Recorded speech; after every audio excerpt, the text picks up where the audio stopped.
Hello मेरे प्यारे बच्चे, एक द्विघात बहुपद बनाना है और इसका बहुत अच्छा सा ट्रिक होता है।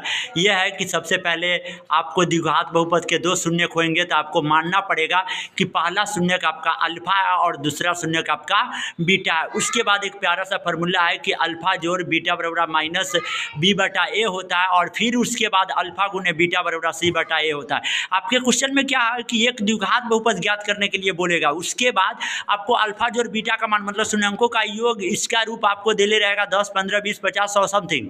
उसके बाद अल्फा गुने बीटा का मान भी आपको दे ले रहेगा सी बटा ए के जगह कुछ रहेगा -2, 1, 3, 4, 6 डॉट डॉट आदि। उसके बाद तब आपको सूत्र लगा देना है एक्स के स्क्वायर माइनस अल्फा जोड़ बीटा या इनटू में एक्स और प्लस में अल्फा गुने बीटा। ये प्यारा सा फॉर्मूला होता है, ठीक है। जैसे कि मान लीजिए फॉर एग्जाम्पल एक क्वेश्चन हम उठाते हैं तो हमारा क्वेश्चन हो जाता है 4,1 के एक द्विघात बहुपद ज्ञात कीजिए जिसमें 4 शून्यंकों का योग है और एक जो है शून्यंकों का गुणनफल है। तब ऐसा क्वेश्चन में आपको क्या करना होगा, मानना होगा, माना कि द्विघात बहुपद के दो शून्यक हो गए, एक अल्फा हो गया और दूसरा क्या हो गया, बीटा हो गया। उसके बाद पहला वाला वैल्यू हो जाएंगे अल्फा जोड़ बीटा का जो कितना है 4 है, दूसरा वाला वैल्यू हो जाएंगे अल्फा गुने बीटा का जो कितना है 1 है। उसके बाद सूत्र लगा देंगे एक्स का स्क्वायर माइनस अल्फा जोड़ बीटा इंटू में एक्स प्लस अल्फा गुने बीटा।